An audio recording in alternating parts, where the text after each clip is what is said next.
Jake Morrison stood on the bridge of the UES Independence and watched the stars through the main window. He had been captain of the ship for 3 years now and still felt amazed.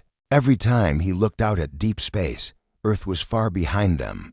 Now, just a tiny blue dot that they could not even see anymore. They were the first human ship to travel this far from home, searching for new worlds and maybe even other life forms. The bridge was quiet except for the soft hum of computers and life support systems. Lisa Carter sat at her science station, studying readings from nearby star systems. Pete Rodriguez worked at the navigation desk, checking their course toward the Kepler 442 system. The rest of the crew went about their daily tasks, all of them knowing they were making history with. Every day they traveled deeper into unknown space. Jake was drinking his morning coffee when the communication system started beeping. Amy Johnson, their communications officer, looked up from her station with surprise on her face. "Captain, we're getting a signal," she said. "It's coming from the Kepler 442 system, right where we're headed." Jake set down his coffee cup and walked over to her station. "What kind of signal?" "It's definitely artificial, sir. Not natural radio waves or anything like that. Someone or something is trying to communicate." Amy pressed some buttons, and the signal became stronger. Strange sounds filled the bridge, like nothing any of them had ever heard before. The sounds had a pattern to them, like a language, but not any human language. Lisa left her science station and joined them. "Let me run this through our translation computer," she said. She took the signal data and fed it into Aria, their artificial intelligence system that helped run the ship. Aria was the smartest computer humans had ever built, capable of learning new languages and solving complex problems. They waited while Aria worked on the signal. Jake felt his heart beating faster. If this was really a message from aliens, it would change everything for humanity. They would no longer be alone in the universe. After several minutes, Aria's voice came through the speakers. "Translation attempt complete. Confidence level 67%. Message reads, 'Help us. The Great Council grows stronger. The creators who must not return are stirring. Time grows short.'" The bridge went silent. Everyone stared at each other, trying to understand what they had just heard. Jake felt a chill run down his spine. "Creators who must not return," he repeated quietly. "What does that mean?" Pete Rodriguez spoke up from his station. "Captain, I'm detecting something else in that system. It's big, really big. Maybe some kind of space station or artificial structure." Jake nodded and made his decision. "Set course for the source of that signal. Maximum safe speed." As the Independence changed direction and sped up, Lisa worked with Aria to learn more about the signal. She discovered it was coming from a massive structure orbiting a dying red star. The structure was clearly artificial, made of metals and materials that did not occur naturally. It was also huge, bigger than any city on Earth. "Captain," Amy called out, "we're getting more signals now, dozens of them, all coming from that same structure." Jake watched the main screen as their destination grew larger. The structure looked like nothing humans had ever built. It had smooth curves and sharp angles at the same time, with sections that seemed to twist and flow like liquid metal that had been frozen in place. Lights blinked along its surface in patterns that might have been some kind of code. "I'm detecting weapons systems," Pete announced, his voice tense. "They're targeting us." Jake felt his muscles tighten, shields up. "Prepare defensive systems, but do not fire unless they fire first." The crew worked quickly, getting the ship ready for possible combat. But just as their defensive systems came online, something strange happened. The weapons on the alien structure powered down. The targeting systems that had been locked onto their ship suddenly went quiet. Amy's communication station started beeping. Again, new signal coming in. "Captain. And this one is in English." Jake felt his breath catch, put it on speakers. A voice filled the bridge. Clearly alien, but speaking perfect English with only a slight accent. "Human ship, please respond. We know what you are. We have been waiting for this day for so very long. The makers have returned to the stars, just as the prophecies said they would." Jake looked around at his crew. They all looked as confused and amazed as he felt. "This is Captain Jake Morrison of the Earth ship Independence. Who are you and how do you know our language? There was a pause before the alien voice responded. I am Keeper Vex High of the Alterian Watch. We know your language because we know your people. Captain Morrison, we know them better than you might think possible. Please dock with our station. There's much we must tell you about your species and about the great danger that now faces us all. Jake made another decision that would change human history forever. Prepare the docking systems. We're going aboard. Amy Johnson led the first contact team through the airlock and into the alien station. She had been chosen to lead because she was the best at languages and communication. But nothing had prepared her for what she saw when the doors opened. The corridor they entered was huge, with ceilings that stretched up so high they disappeared into darkness. The walls were covered in patterns that seemed to move and shift when she looked at them directly. The air smelled strange, like flowers mixed with metal, but it was safe to breathe according to their sensors. Ben Walker, their archaeology expert, walked beside her with his eyes wide with wonder. These patterns on the walls, he whispered, they're not just decoration. They're some kind of writing or data storage system. Behind them came Ryan Miller, their security chief, and Helen Torres, their medical officer. All of them wore full environmental suits just in case. But their readings showed the atmosphere was safe for humans. They had not walked far when they met their first alien. The creature that approached them stood about 7 feet tall and had, for arms, its skin was a pale blue color, and its eyes were large and golden. It wore robes that seemed to be made of liquid silver. I am Ambassador Zex High, the alien said in that same accented English they had heard over the radio. Welcome to Station Kepler 7, humans. I must confess, seeing your kind with my own eyes after all these years is both wonderful and terrifying. Amy stepped forward. Terrifying? Why would we terrify you? The alien's large eyes seemed to fill with sadness. Because of what my people have done. What all of our people have done. Come, there is much to show you. Zex High led them deeper into the station. They passed through chambers filled with other aliens. Dozens of different species Amy had never imagined. Some looked almost human while others were so strange she could barely understand what she was looking at. All of them stopped what they were doing to stare at the human visitors. And Amy noticed the same expression on every face. A mixture of fear, guilt, and something that might have been hope. The station is one of many, Zex High explained as they walked. There are thousands like it across the galaxy, all connected by an ancient communication network. Together they form the seat of government for what we call the Galactic Council. Ben Walker was recording everything with his equipment. How long has this council existed? More than 50,000 of your Earth years, Zex High replied. We govern hundreds of species across thousands of worlds. We keep peace, settle disputes, and guide the development of younger civilizations. They entered a vast chamber with a ceiling that showed the stars outside. In the center was a massive holographic display showing what looked like a map of the entire galaxy. Thousands of points of light marked different star systems, connected by glowing lines that showed trade routes and communication links. It's beautiful, Helen Torres said softly. Yes, Zex High agreed, but it is built on a lie. A terrible lie that we have been telling ourselves and everyone else for so long, that most of us believed it was truth. Amy felt a cold feeling in her stomach. What kind of lie? Zex High touched some controls and the display changed. Now it showed not a map, but what looked like a family tree, with different species connected by branching lines. At the top of the tree was a single point marked with symbols Amy could not read. Every species in the council shares certain genetic markers, Zex High said. Certain patterns in our DNA that cannot be natural evolution. For thousands of years we told ourselves we had evolved from a common ancestor, some ancient species that spread across the galaxy long ago.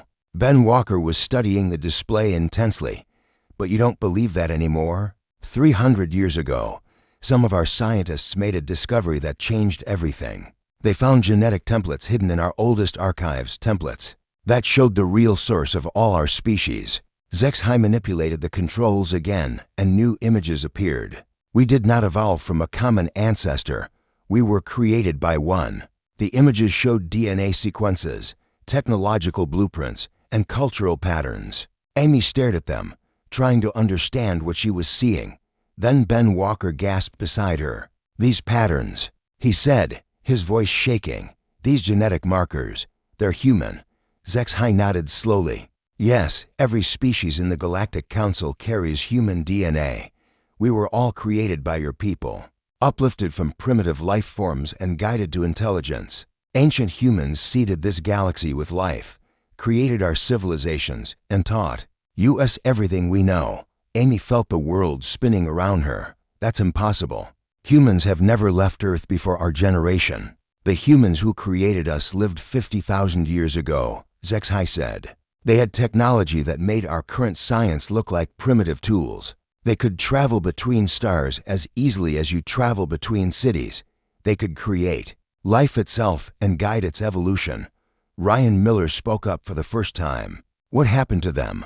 Where did they go?" HFY's alien features showed what could only be shame. "We don't know exactly what happened. The records from that time are incomplete, many of them deliberately destroyed. What we do know is that sometime around 50,000 years ago, something forced the ancient humans to retreat to their home system. They sealed themselves away and seemed to lose all their advanced technology. But they're us," Helen Torres said. "We're them. We're the same species." "Yes," HFY said quietly. "You are our creators, returned to the galaxy at last. And that is why I said your presence is terrifying." Amy stared at the alien ambassador. "I still don't understand why that would scare you." HFY was quiet for a long moment before answering. "Because the Galactic Council has spent 50,000 years ruling in your absence. We have built our entire civilization on the foundation of your people's work. But we have told everyone that we were the rightful inheritors of the galaxy. We have convinced ourselves that we deserved to rule. The terrible truth was beginning to dawn on Amy. You don't want us to reclaim what was ours." "Many of us do," HFY said quickly. "My people, the Alterians, believe you should be welcomed back and restored to your rightful place as leaders of galactic civilization. But others see your return as the end of everything they have built. They will do anything to prevent you from learning the truth about your heritage."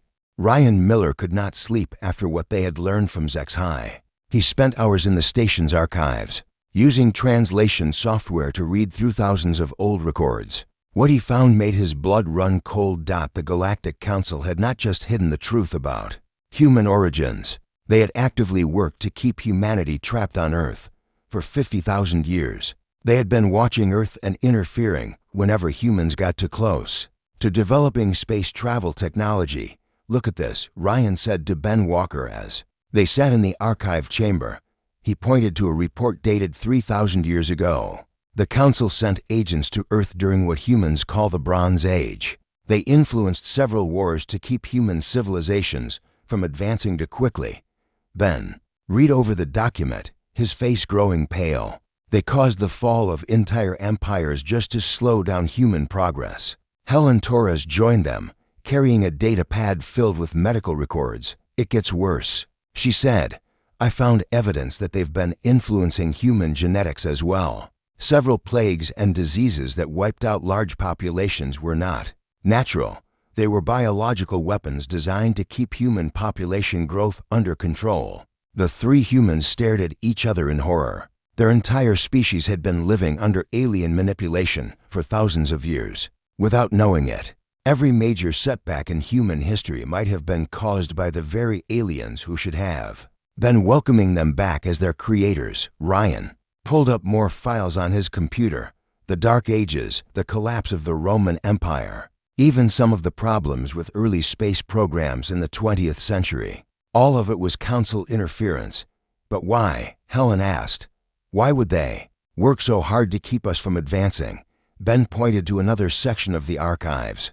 "Because they were terrified of what would happen when we finally made it to space. Look at these internal Council communications from the past century. They knew humans were getting close to developing faster-than-light travel. Some factions wanted to make contact and reveal the truth. Others wanted to eliminate humanity entirely." Ryan felt sick to his stomach.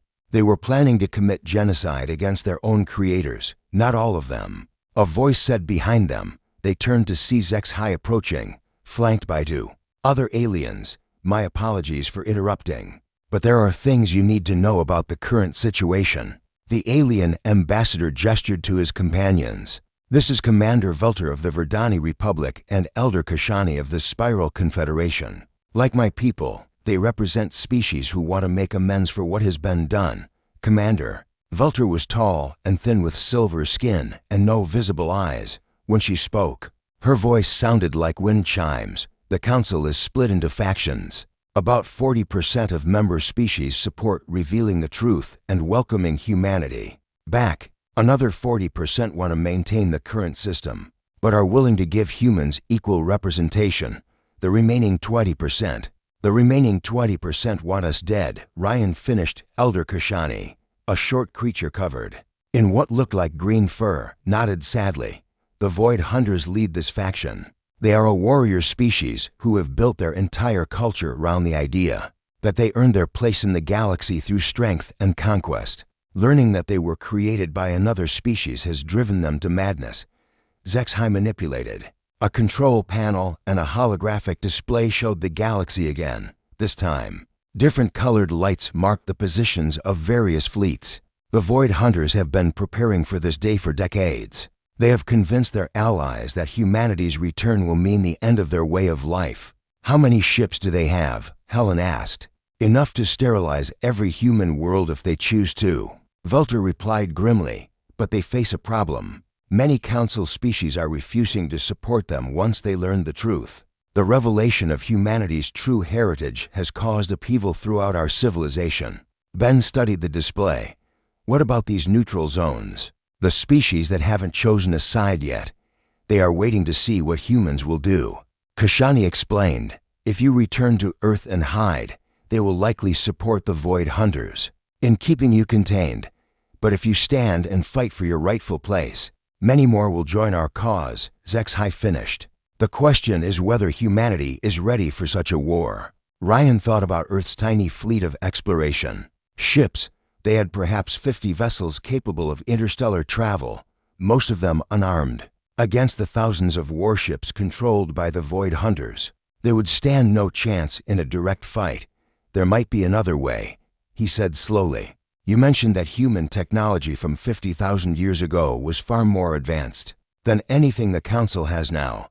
What happened to all those old installations and weapons? The three aliens exchanged glances. Zexhai spoke carefully.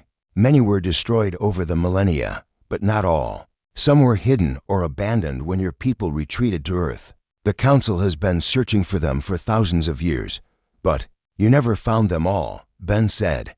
It was not a question. No, Vultur admitted. Ancient human security systems are beyond our ability to crack. They require genetic markers and authorization codes that only true humans possess. Helen leaned forward.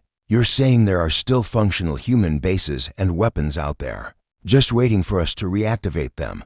That is exactly what we are saying, Kashani replied. But reaching them will be dangerous. The Void Hunters know about some of these sites and have been guarding them for centuries. Ryan stood up and began pacing. His mind was working through tactical possibilities. How long before the Void Hunter fleets reach Earth? 6 months, perhaps 7, Zexhai said. They are gathering ships from across their territory and will move slowly to maintain the element of surprise. Then we have 6 months to find and reactivate as many ancient human installations as possible, Ryan said. Can you provide us with locations? Some of them, Vultur agreed. But you must understand, once you begin this path, there will be no turning back. The galaxy will be forced to choose between the old order and the new. Many will die. Ben Walker looked up from the historical records he had been studying. Many have already died because of the Council's interference. How many human civilizations might have flourished if left alone? How many scientific discoveries were delayed or prevented? How many lives were lost to wars and plagues that the Council caused? You're right, Helen said quietly. We can't just pretend this didn't happen. Even if we wanted to go back to Earth and hide, they would never let us live in peace. Ryan nodded. Then we fight, but we do it smart. We contact Earth and tell them everything. We gather allies among the Council species who support us, and We reactivate every piece of ancient human technology we can find. Zex bowed deeply. The Alterian Collective pledges our full support to this cause. We will help you reclaim your birthright, as will the Verdani Republic, Vultur added, and the Spiral Confederation, Kashani concluded. It is time for the children to welcome their parents home. Steve Collins had been Admiral of Earth's small space fleet for only 2 years, when the most important message in human history arrived from the Independence. He read Jake Morrison's report 3 times before he could fully believe what it said. Humanity was not alone in the galaxy. They had created most of the intelligent life out there 50,000 years ago, and now many of those species wanted to kill them. Steve called an emergency meeting with Earth's top military and political leaders. The conference room in Geneva was packed with presidents, generals, and scientists, all of them struggling to understand the magnitude of what they had learned. "How do we know this is true?" asked President Martinez of the North American Federation. "This could be some kind of alien trick to manipulate us. The genetic evidence is overwhelming," replied Dr. Nancy Price, Earth's leading xenobiologist. She had spent the past week analyzing the data sent back by the Independents. The DNA patterns match perfectly. There's no doubt that these alien species carry human genetic markers. General Thompson, head of Earth's military forces, leaned forward in his chair. "Even if it's true, what can we do about it? Our entire space fleet consists of 53 ships, most of them explorers and cargo haulers. We have maybe a dozen vessels that could be converted for combat." Steve looked around the room at the worried faces. "According to Captain Morrison's report, we have allies out there, species that want to help us reclaim our place in galactic civilization. And there are ancient human installations scattered across the galaxy that we might be able to reactivate." Might being the key word, President Chen of the Asian Coalition said. "We're talking about 50,000-year-old technology. What if it doesn't work? What if it's all been destroyed?"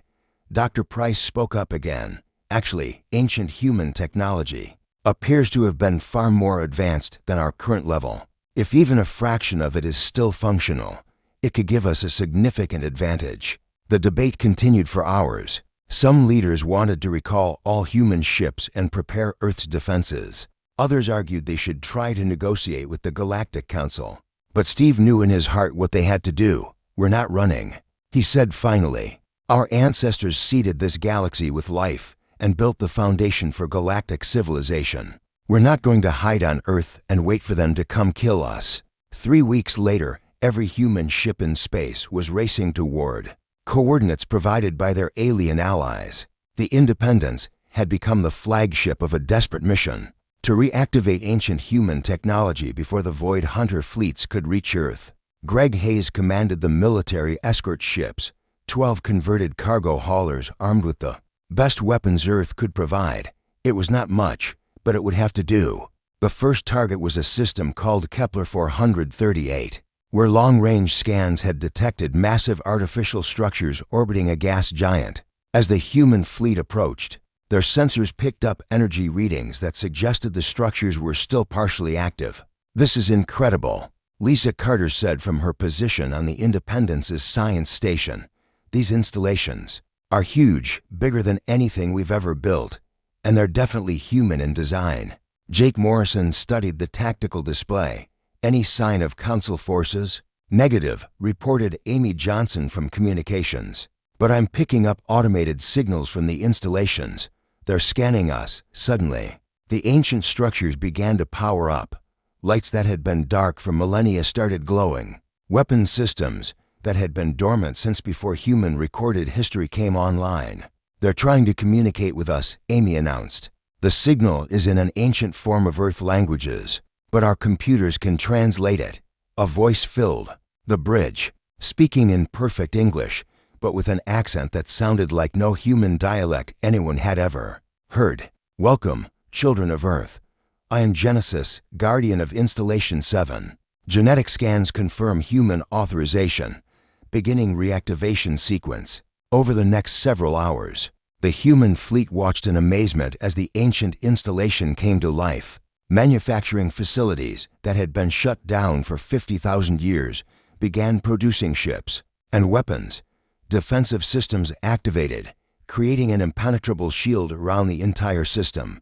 But Genesis had more than just technology to offer. The artificial intelligence had been waiting all these millennia to tell the story of what had really happened to ancient humanity. Your ancestors were not defeated, Genesis explained to the assembled human commanders. They chose to retreat. The species they had uplifted were growing rebellious, demanding independence from their creators, rather than rule through force. The ancient humans decided to withdraw and allow their children to develop on their own. Ben Walker, who had become the expedition's historian, asked the question everyone was thinking. But why didn't they return sooner? The plan was to come back after a few thousand years. Genesis replied, but something went wrong. The quantum plague of 842 years ago wiped out most of the ancient human colonies and damaged their genetic memory systems. By the time they recovered, they had forgotten their galactic heritage. The quantum plague, Dr. Nancy Price whispered, was that natural negative. Analysis of historical data suggests it was a biological weapon deployed by early Council forces, who feared human return. They succeeded in trapping humanity on Earth, but they could not destroy all human installations. Jake Morrison felt anger burning in his chest. The Council had not just hidden the truth. They had actively poisoned his ancestors to keep them from reclaiming their birthright. More human ships arrived daily as Earth poured resources into the effort to reactivate ancient installations. Each facility they brought online revealed new wonders and new horrors. The ancient humans had possessed technology that could reshape matter at the atomic level, travel faster than light without ships, and even manipulate time itself. But they also found evidence of the war that had driven humanity back to Earth. Entire star systems had been sterilized. Planets had been cracked open like eggs. The final battle between the ancient humans and the rebellious Council had been devastating beyond imagination. We can't let that happen again, Steve Collins said during a strategy meeting aboard the reactivated command station. If we fight the same kind of war our ancestors fought, there won't be anything left to save. Agreed, replied Zexhai, who had become humanity's primary liaison with friendly Council species. Many species are watching to see how you handle this crisis. If you show the same wisdom your ancestors showed in withdrawing rather than destroying their children, more will join our cause. Greg Hayes looked at the tactical displays showing Void Hunter fleets massing near Council space. They're not going to give us that choice. Intelligence reports suggest they're planning to attack Earth directly. Not just our installations, Jake. Morrison nodded grimly. Then we make sure they never get the chance. Genesis. How many installations have we reactivated? 47 primary facilities are now online. The artificial intelligence replied.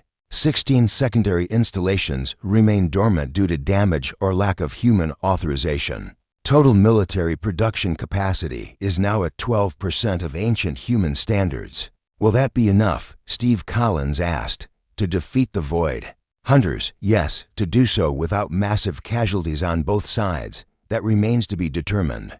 The Independence had become more than just an exploration ship. It now served as the mobile command center for humanity's growing fleet of ancient vessels. Jake Morrison stood on the bridge watching dozens of ships that had been built 50,000 years ago but looked like they had rolled off the assembly line yesterday. Ancient human technology was beyond anything Earth had ever imagined.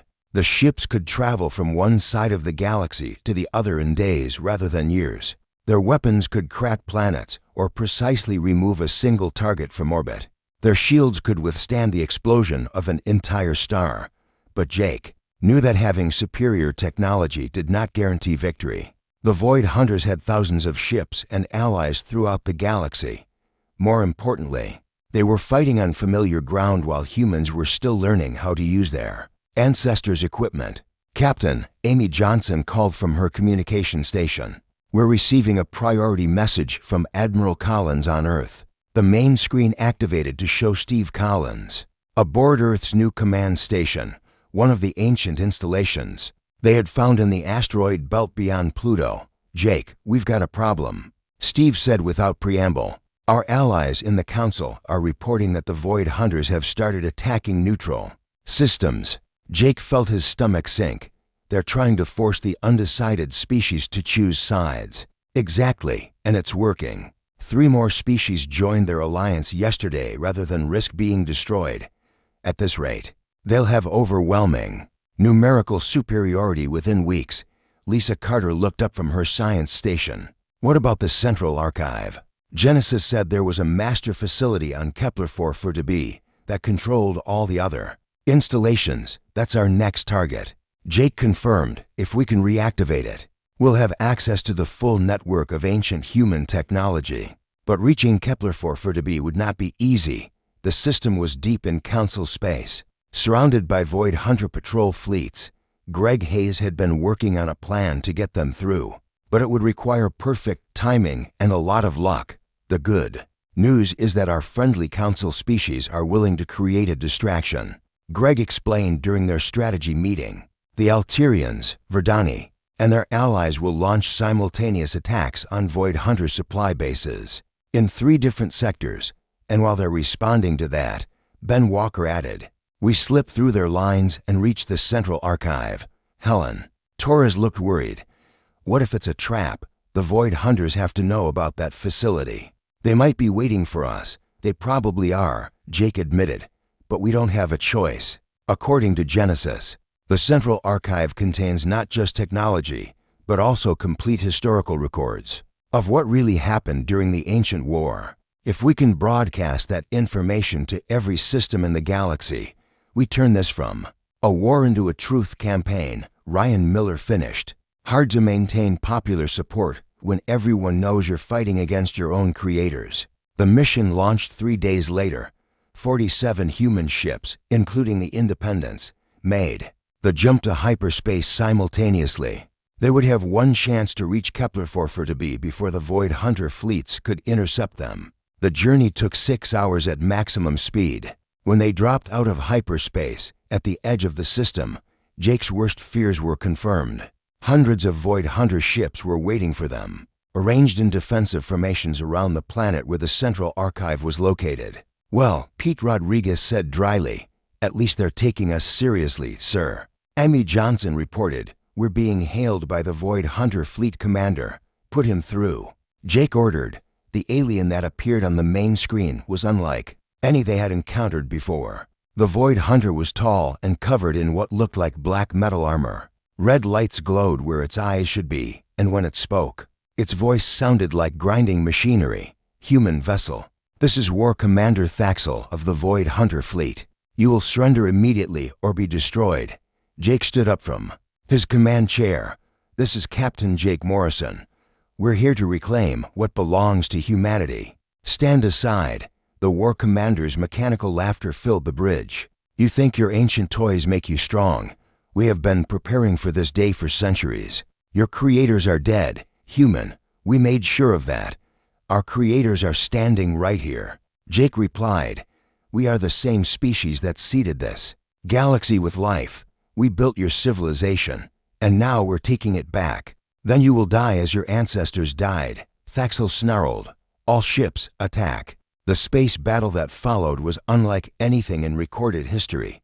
Void Hunter plasma. Cannons met ancient human energy weapons. Ships that had been built with 50,000 years of technological advancement faced off against fleets that had been designed for this specific war. The human ships were vastly outnumbered, but their technology was superior. Ancient shields absorbed direct hits that would have vaporized entire planets. Weapon systems fired with precision that could target individual components on enemy vessels. From across the solar system, hull breach on Deck 7, Helen Torres reported from damage control. We're holding, but barely. Jake watched the tactical display as his small fleet carved through the much larger Void Hunter force.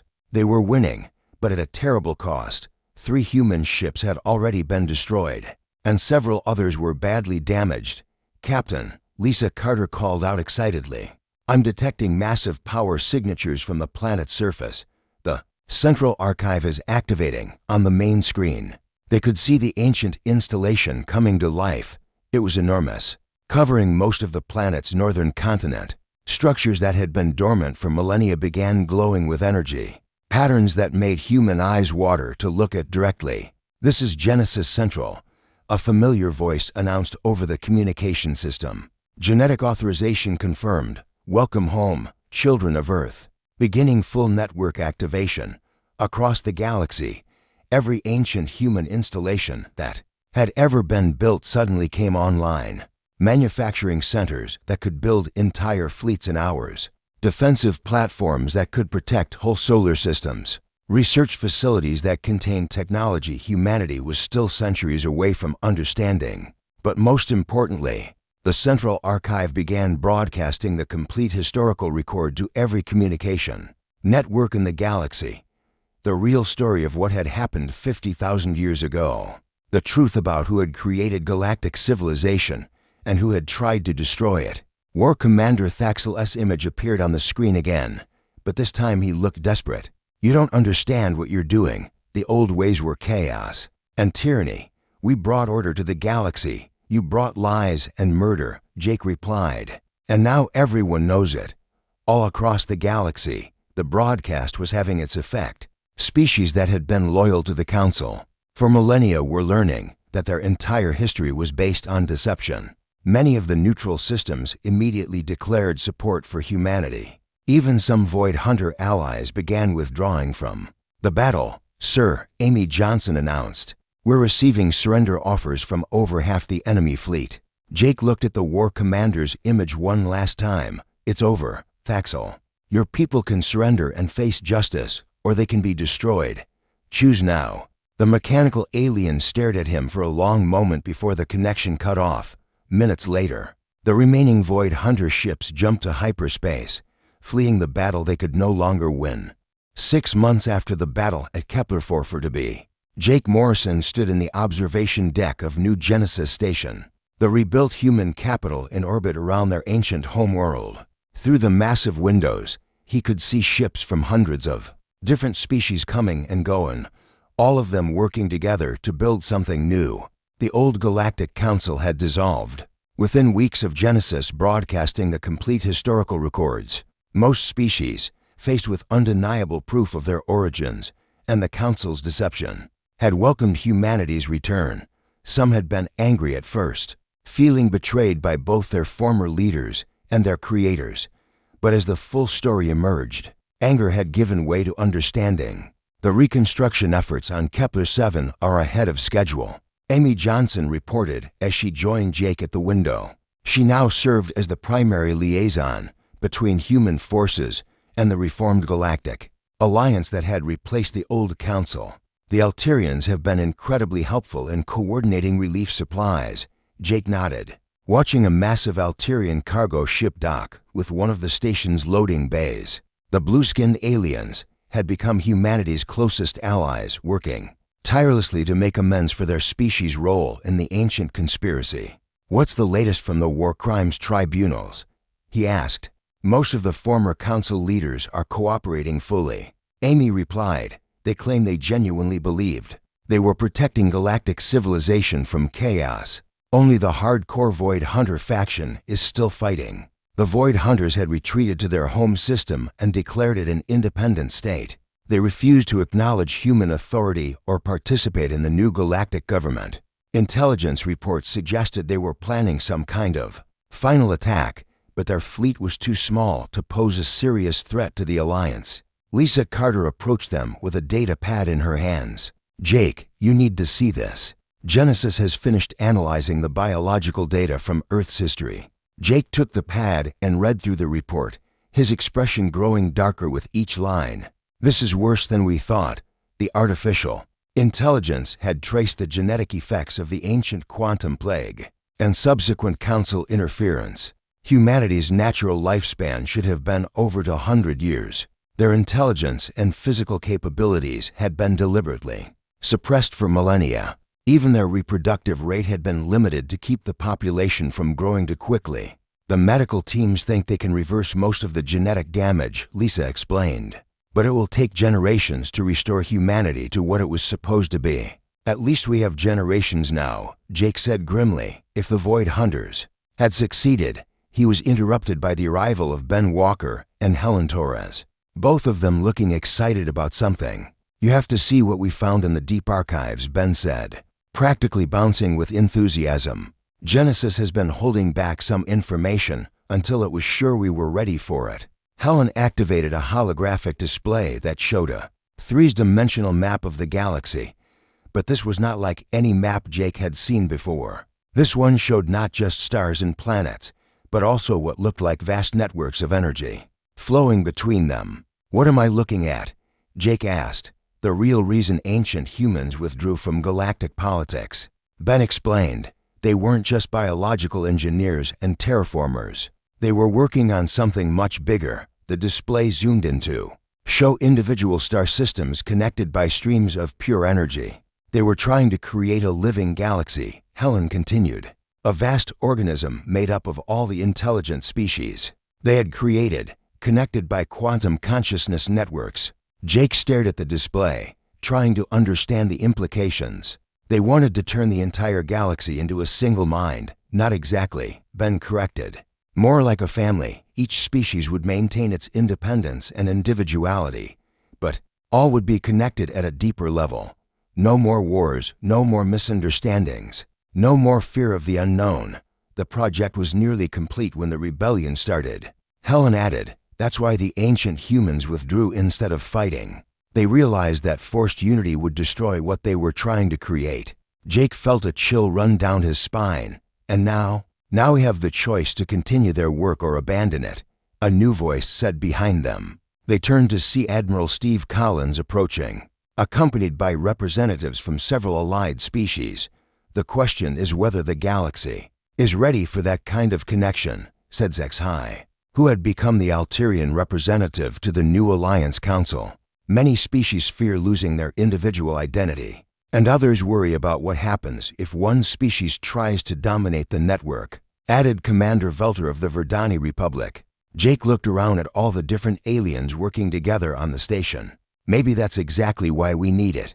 Look at what fear and misunderstanding led to before." Over the following weeks, debate raged throughout the Alliance about whether to continue the ancient human project. Some species were eager to join the consciousness network, believing it would lead to a golden age of cooperation and understanding. Others worried about the loss of privacy and individual freedom. The decision was made when the Void Hunters launched their final attack. War Commander Thaxel led a desperate assault on Earth itself, hoping to destroy humanity's homeworld and end the threat to his people's independence. The attack failed miserably. Ancient human defenses surrounding Earth activated automatically, destroying most of the Void Hunter fleet within minutes. But the few ships that got through managed to cause significant damage to several cities before being stopped. In the aftermath, as rescue workers from dozens of species worked together to save human lives, something unexpected happened. The trauma and shared purpose created spontaneous psychic connections between members of different species. Humans found themselves understanding alien languages without translation. Aliens experienced human emotions directly for the first time. "It's starting on its own," Dr. Nancy Price reported to the Alliance Council. "The consciousness network is forming naturally wherever different species work closely together." Jake Morrison, now serving as humanity's primary representative to the Alliance, made the final decision. "We don't force it on anyone, but we don't stop it either. Let each individual choose whether they want to be part of the network." The vote was unanimous. The reformed Galactic Alliance would support the completion of the Ancient Human Project, but participation would be entirely voluntary. 2 years later, Jake stood on the same observation deck, but now he was not alone in his mind. Through the quantum consciousness network, he could sense the thoughts and feelings of millions of beings across the galaxy. Humans working with Alterians to restore damaged worlds. Verdani artists collaborating with Earth musicians to create new forms of beauty. Scientists from dozens of species sharing knowledge instantly across vast distances. The Void Hunters had eventually joined the network too, their fear and anger dissolving when they experienced directly how much the other species valued their strength and independence. War Commander Thaxel now served as head of the Alliance's defense forces. His tactical expertise combined with the wisdom of the collective consciousness. Was this what they planned? Amy Johnson asked, her mental voice mixing with her spoken words as she joined Jake at the window. Jake reached out through the network, touching the vast artificial minds of the Genesis systems scattered throughout the galaxy.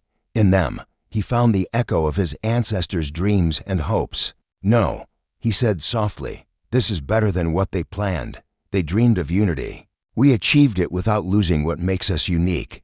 The galaxy was no longer a collection of separate species, competing for resources and dominance. It had become what the ancient humans had always intended, a family. Diverse and independent, but connected by love, understanding, and shared purpose. The council that had betrayed its creators was gone forever. In its place stood something new, a civilization based not on fear and deception, but on truth, cooperation, and the recognition that all intelligent life was part of the same great family. And at the heart of it all, humanity had finally come home.